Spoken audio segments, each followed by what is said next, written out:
ဒီဥစ္စာရဲယိုပင်လို့ခေါ်တယ်သားတို့သမီးတို့ဒီအရွက်နုနုလေးတွေကိုငခုနဲ့ချက်စားရင်လည်းကောင်းတယ်ချောင်းဆိုးတယ်ရင်ကျက်တယ်ဆိုရင်လည်း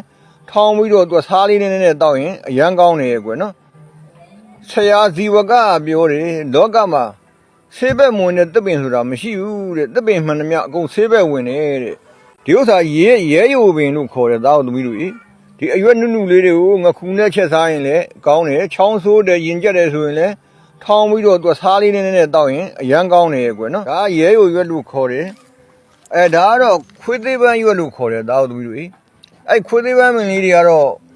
ဒါချောင်းဆိုးပြောက်စီအကောင်းသားထဲမှာဒီကောင်းမပိုင်မပြီးဘူးတဲ့ဒါချောင်းဆိုးပြောက်စီအကောင်းသားထဲမှာထည့်တာခလေးမိဘတော်တော်များများသိပါတယ်နော်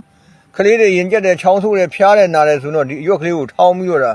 ရက်စားလေးနဲ့တိုက်ကုန်းရွက်လေးနဲ့တိုက်အရန်ကောင်းတဲ့အရွက်ပါကွယ်ဒါဘာကြီးအိမ်သားမှာပေါက်နေတာနိဒါကတော့တောင်စည်းပြူလို့ခေါ်တယ်တောင်စည်းပြူကတော့အသေးနဲ့ပတ်သက်တာပေါ့အသေးကျုပ်အသေးမာအသေးရောင်တဲ့လူတွေအရက်တောက်လို့အသေးမာတဲ့လူတွေကအပင်လေးကသေးတော့သေးတယ်ကွနော်တခြားမှတ်ထားကြတောင်စည်းပြူတဲ့အဲ့ဒီအပင်လေးတွေကိုထမင်းနဲ့တို့စားအောင်ပဲဘာမှလုပ်စရာမလိုဘူးတနေ့ကို3ပင်4ပင်လောက်3 4ရက်5 50ရက်လောက်တို့စားလိုက်ရင်အဲ့အသေးနဲ့ပတ်သက်တာလုံးဝပြောက်သွားဘာကြီးတကယ်ချင်းဆိုရင်ပါတကူတွေနဲ့ပြနေရတာအခုလုံးဝကောင်းသွားပြီအဲ့တောင်စည်းပြူခေါ်တဲ့တောက်သူတွေအဲ့ဒါတွေမှတ်ထားကြအောင်ဒါကတော့ရွှေနွယ်ရိုးတဲ့သစ်ပင်တွေပေါ်မှာပေါက်တာလေ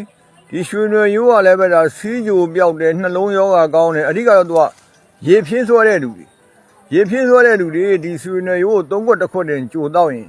အမြင့်ပြအောင်ပြောက်တယ်တဲ့ဒါလေးလည်းမှတ်သားစရာပဲတောက်သူတွေဒါကတော့ဆေးအိုးပုတ်ပင်တဲ့ဆေးအိုးပုတ်ပင်လောက်သေးပင်လို့လည်းခေါ်တယ်လောက်သေး၄မျိုးနဲ့မှဒီကောင်တစ်မျိုးအနွယ်မှာပါတာပေါ့ဒီကောင်ကလည်းပိုးတွေပါဥပမာချောင်းဆိုးတာတို့ TB တို့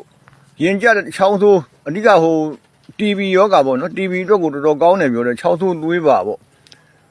အဲ့ဒါပိုးမှန်သမျှအကုန်သေးတယ်တဲ့ဝင်းထဲမှာမကောင်းတဲ့ပိုးတွေပါရှိလို့ရှိရင်ဒီကောင်ကိုထောင်းပြီးတော့ပြုတ်တောက်လို့ရတယ်ပြောတာပဲဒါကတော့ဆေးအိုးဖို့ခေါ်တယ်ပေါ့နော်ဒါလည်းမှတ်သားစရာလေးပါဘာကြီးမှပေါက်နေတာပါပဲဒါလေးဒီကောင်ကတော့ဆင်နှမောင်းပင်လို့ခေါ်တယ်ကွသူကစီးကြောက်တယ်ဒါစီးနေတာစီးတဲ့သွေးပါတာစီးပြည်ပါတာပေါ့အဲ့ဒါမျိုးတွေကောင်းတယ်တဲ့စီးနဲ့ပတ်သက်တာလုံးဝကောင်းတယ်လေဒီပင်ကတော့တော်တော်လေးသေးနေသေးတာကွာမိုးရရေကြီးထားတော့အခုမှပေါက်ခါသားလေးမလို့ဒါလည်းမှတ်သားကြပဲတားသမီးတို့စင်နှမောင်းတစ်ပင်လုံး3ခွက်တစ်ခွက်တင်ကြိုဆိုတာလေးမေဒါဝီတချင်းတွေကစင်နှမောင်းပင်ဆိုတာဒီပင်မှာတားသူတွေမှတ်သားကြရလေးပါဒါကတော့ဘောက်ပင်လို့ခေါ်တယ်ကွာဘောက်သီးသီးတယ်ဈေးထဲမှာဘောက်သီးတွေရောင်းတယ်လေဒီပင်ကအလွန်ခါတယ်ကွာသူ့ကိုလည်းစီးကြိုသမားတွေအရန်ကောင်းတယ်ပြောတယ်တော့ငှက်ဖျားတို့ဘာတို့ဒီကောင်ပြုတ်တော့ရတယ်နော်ဒီကောင်လည်းဆေးဘက်ဝင်တာပဲကွာဒါဘောက်ပင်ခေါ်တယ်အသီးမဲ့လေးလည်းစားရတယ်ဒီဈေးထဲမှာတစ်ခါလေးရောင်းနေရှိတယ်ဒါလည်းမှတ်ထားပါတောင်းဒီကောင်ကတော့တောဟင်းကလာလို့ခေါ်ပါတယ်ချင်မက်ထည့်စားလို့လည်းရတယ်သူကတော့အစားမကြေတာလေချုပ်တာတွေကောင်းတယ်တောင်းသမီးတို့နောက်ထပ်လည်းဘာကြီးဒါမျိုးလေးတွေတွေ့ရင်ပြန်နေပြီးပါမယ်အားလုံးကျမ်းမာချမ်းသာကြပါလူဝဆန္ဒပြည့်ဝကြပါစေ